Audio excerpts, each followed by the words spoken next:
Hello, I'm Donal Macaulay and welcome to this BMJ Leader Conversation. Today we're in the UK and I'm talking to Claire Lemer. Claire, let's bring you back to the very beginning. What started you in medicine? So that's a really good question, because if you'd known me when I was a child, I was the most quiet, shy, watchful child. And so doing something like medicine would not have seemed like a natural choice for people watching me grow up. And I think it comes down to two things. One, I come from a family of Jewish origin who escaped some, and some didn't manage to, the effects of Nazism. And I was very aware of the privilege of living in a country like the UK and feeling that I really had to honour the luck of being born in the moment that I was, as well as being really drawn to, it's such a classic use of, well, a phrasing, but to helping people. And if I look back at my teenage years, I see that coming through in a couple of ways. One, really watching the evolution of organisations like Médecins Sans Frontières and Médecins du Monde. And two, I was a teenager as the AIDS epidemic was really swelling and painful to watch. And there was an extraordinary column in the Guardian every week by a young man who was suffering the ravages of AIDS and who was documenting that beautifully. And I can distinctly remember finding myself rushing down every Saturday morning to read that column and being completely overwhelmed by intrigue at the science of what was happening, but also really forcefully feeling like I wanted to do something to make a difference to people like that young man's lives. So it was that combination of a feeling of responsibility to do something, and also a sense that doing something would give me satisfaction and joy, which I've been lucky enough to find has been absolutely true. So you went to Cambridge then, and then your postgraduate career? So I did go to Cambridge and I did my clinical training at UCL, but I think it's really important for me to say out loud that I didn't quite get the grades that I was asked to go to Cambridge. I spent 36 hours in tears, thinking that the world had ended, because at that age, when you set your sights on something, you find it hard to adjust. And then because I'd done various other exams, did get my place. And the reason why I say that is because I think I don't want it to sound like my journey has been a gilded one with no hiccups along the way, because actually I think I am better. I'm definitely a better doctor, hopefully a better person, for the fact that for every up there's a down, and that there are challenges as well as easy steps forward. And I think we don't talk about that enough. We talk about the successes, but we need to talk about the hurdles as well. Oh, well, let's mention the success now, because after that 36 hours of tears, then you got a distinction in both medicine and surgery. So that was pretty good going. So what That happened is, after that? and that's good knowledge. I'm impressed by that. So I did, but you know what's really interesting is that that came from something that I hope I'm able to learn from and actually pay forward, which is unbelievable mentorship from many people, but in particular, I'm going to call out Bob Suhami, who was the Dean of UCL Medical School at that time, and who really helped me to understand that practice, when it comes to clinical medicine, really makes perfect. And so I have to thank my childhood teddy bears for being willing patients during the run up to clinical finals, and really learning that the key to success was spending huge amounts of time really with wonderful patients who would let me continue to practice on them. And I think for me, there's a valuable lesson in that as well, which is I've really, as I've tried to find my way through the various aspects of my career, really believed in learning from people who were willing to give of their time, great mentors, inspirational patients, family, friends, but also putting the effort into the foundations. So, you know, all that hard work in the clinical sort of basics meant that when I was tested in a viva, it didn't make me wobble. And again, I think that's something that I learnt then and hopefully continue to employ. Well, those teddy bears led to pediatrics. And then as a pediatric trainee, then you did a Harkness Fellowship. Tell us about that. So I was very, very lucky to spend time at Guy's and St Thomas's as a paediatric trainee. And I can distinctly remember being on a neonatal unit one night and trying to calculate how much IV potassium to give a baby and thinking, this cannot be the safe way to do this. I'm doing this with a pencil and a calculator. I'm interrupted every 5 minutes by bleeps or by questions, and slowly realizing we could put people on the moon, but we were still using the same mechanisms of doing that kind of complex pharmacological calculation the way we'd done it 20, 30, 40 years earlier, if not more. And that led to me starting to read articles in the BMJ actually around the evolving world of what I came to understand was patient safety and quality. So just around the time that I guess To Err Is Human was being published in the States, and Sir Liam Donaldson was starting to follow through that thinking with clinical governance changes in the UK. And so I then had the opportunity to think about looking for something to do in the States. And I came across the Harkness. And luckily for me, I didn't quite understand what it was. Otherwise, I would have been too intimidated to apply as a very junior doctor. Even more luckily for me, the year that I applied, the Health Foundation wanted to encourage more clinicians. And so I did. And I based my project around patient safety and particularly prescribing practice and the world of electronic health records, which was rapidly happening in the States, but was barely being talked about in the UK. And serendipity allowed me to be appointed a Harkness Fellow and to go to Boston and to do a number of things which actually were fundamental to what came next. One was work with an amazing set of people, and particularly my mentor there. And two, he encouraged me to get involved in two things beyond the policy work. One was the School of Public Health, so I ended up doing the clinical effectiveness program in Harvard, and then evolved that into a master's in public health, which gave me a really broad understanding of the wider determinants of health and public health as a whole. And two, to immerse myself in the Institute for Healthcare Improvement, which was at the time very much predominated by paediatricians, so that felt very comfortable for me, but also made me really start to get to grips with the concepts of quality improvement. So that was eye-opening, and I think the most profound thing I took away from that time in the States was actually being so proud that we have an NHS and that it is valued, and realizing for all its flaws, there are other health systems which have far bigger flaws, not least the fact that when you see a patient, you have to think about what they can contribute rather than what they need. So you're balancing these two areas, the clinical practice, but also the academic side, because you did a master's, you did a master's in international health policy, and then you did an MD as well. So how did you manage to juggle all those balls in the air?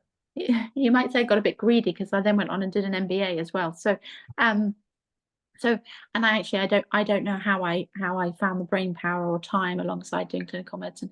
I think where there's a will, there's a way. I think I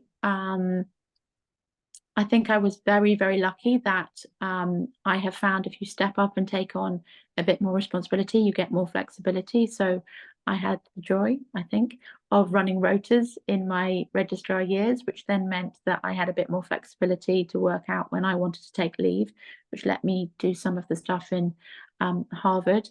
And the MD was really hard because I'd have to set aside days at the weekend to rewrite and rewrite and rewrite.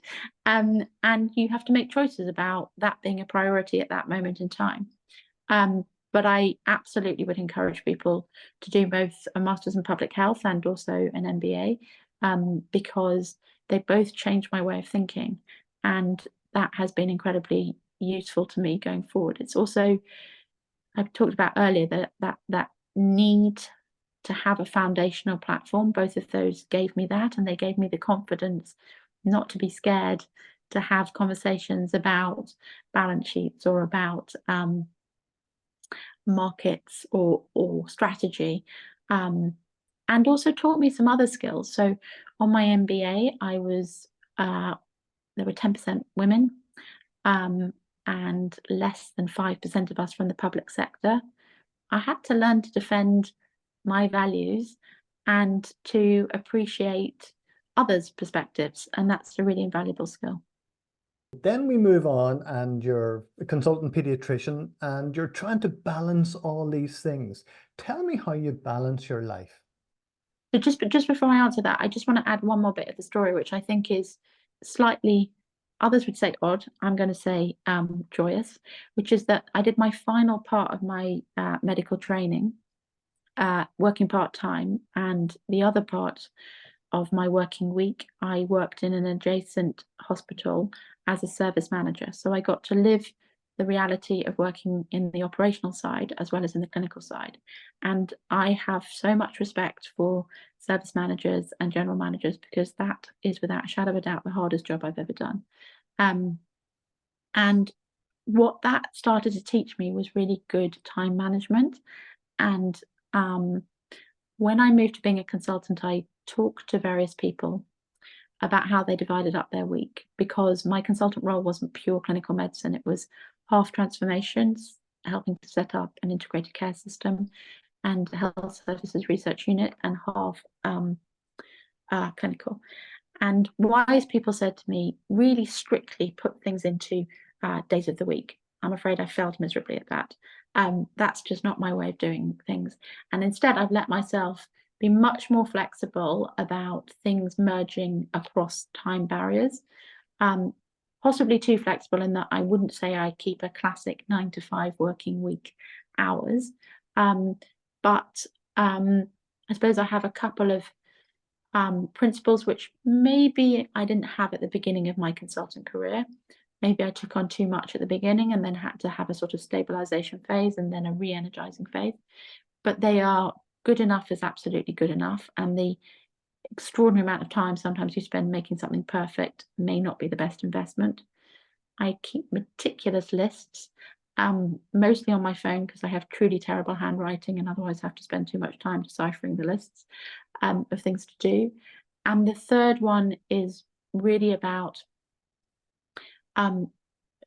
not micromanaging, giving people opportunity to do things, letting them do it their way, even if it's not my way, and therefore not taking on things that other people have done but aren't quite the way I want them, just letting it roll, because very few things, doing it one way, the way I have in my head, is the only way.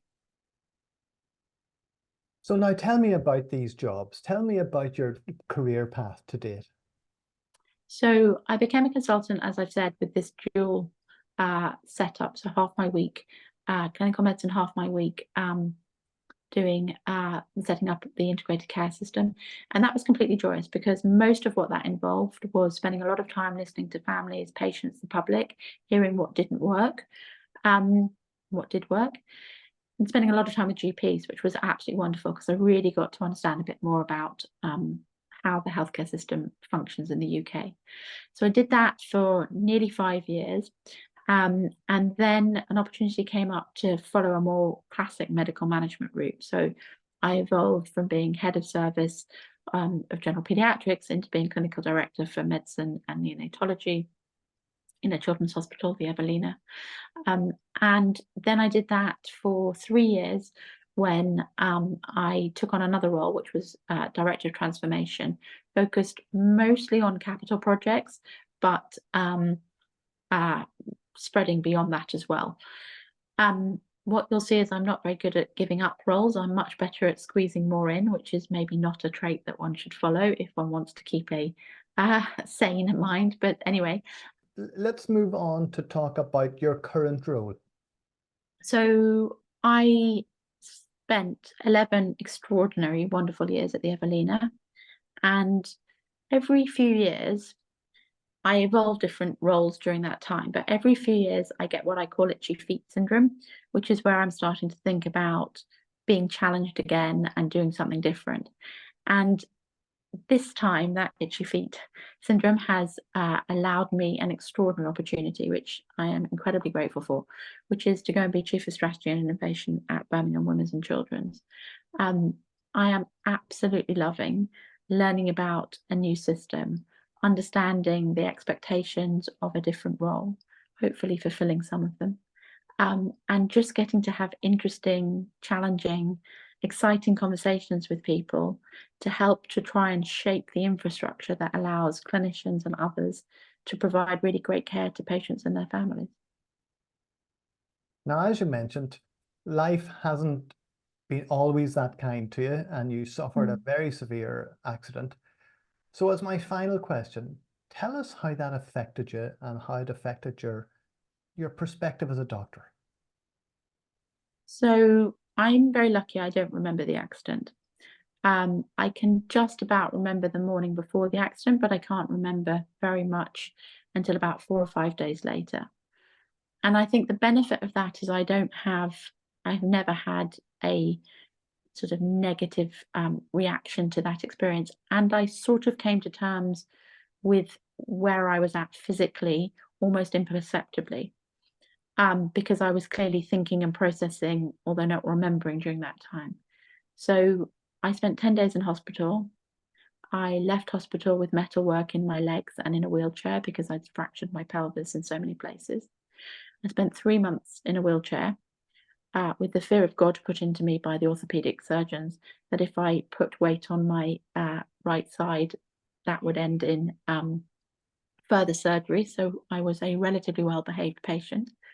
And then I went on to do huge amounts of physiotherapy, hydrotherapy, and rehab, which I am incredibly fortunate got me back to not just being where I was before physically, but actually got me into all sorts of forms of exercise, including running, which I still do. And actually probably is the thing that drove me to do my first and possibly only marathon, because running was a little bit more exciting than the physio exercises that I was doing at home. So very unexpected physical journey. I like to talk about it as an unexpected sabbatical, but with more physio than most people's sabbaticals. But what it changed for me as a doctor was it made me understand the sense as a patient, particularly in hospital, of the need for explanation of goals. So when you're lying in a hospital bed and a ward round comes round and says, we're going to do X, Y, and Z, and then disappears, that isn't very helpful. What you actually want to hear is, we're going to do an X-ray today so that it can give us the information so that we can work out when you're going to be able to do X, Y, Z, and then you can go home. And that really changed for me the way that I interact with families on ward rounds. I really try and start with what they want to understand and then how I can help them on the journey, and particularly to plan things for discharge. So I really try and talk with families on that first post-take ward round. Are you going to be here for a day? Are you going to be here for a week? Are you going to be here for a month? And the other thing I try and set up now early on in that doctor-patient relationship is that we're on a journey together, and I don't have a crystal ball, but I'm going to help try and guide that journey using my experience. But this is a journey that we go on together. It's a really simple change in framing when I say it out loud, but it is very different. And what it has given me, as an example, is the opportunity to sit with families who are really angry and fed up and sometimes shouting at staff, and actually take out of that listening to why they're like that. And all too often, it's not because they're bad people or angry people. It's because the healthcare system is so confusing and frustrating. And actually, if you can do that, it makes that relationship better, and it actually helps to improve the care that we give to other patients as well as the journey for that particular family. Claire, thank you very much for sharing your personal journey, your academic journey, and what you learned as a patient. It's been wonderful talking to you today. Thank you very much indeed. Pleasure.